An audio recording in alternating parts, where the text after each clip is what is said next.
कृष्णा यात्रा परिक्रमा याच्या माझ्यासोबतच्या प्रवासामध्ये आपलं स्वागत आहे। माहुलीचा प्रवास संपून आपण कृष्णाकाठाने कृष्णधाम या ठिकाणी पोहोचतो। कृष्णधाम या ठिकाणी सुद्धा एक सुंदर घाट आहे, परंतु त्याच्या काही पायऱ्या निसटलेल्या आहेत। सुंदर असं या ठिकाणी कोरटेश्वराचं शंकराचं मंदिर आहे आणि या मंदिरामध्ये क्वचित दिसणाऱ्या मूर्ती म्हणजे ब्रह्मदेव आणि अन्नपूर्णा यांचं दर्शन आपल्याला घेता येतं। हा प्रवास संपून आपण ज्या वेळेला पुढे निघतो त्यावेळेला आपल्याला महागाव या ठिकाणी कृष्णाकाठाने आपण पोहोचतो।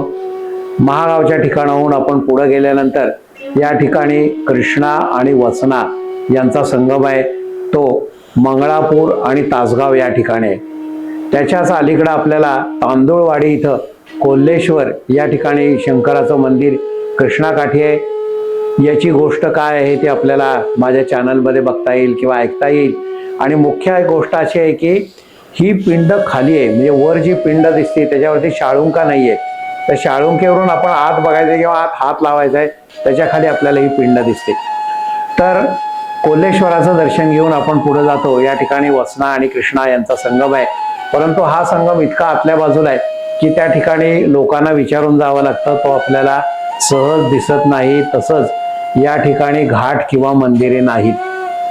कृष्णा वसना हा संगम उरकून आपण अंगापूर या ठिकाणी कृष्णाकाठी पोहोचतो।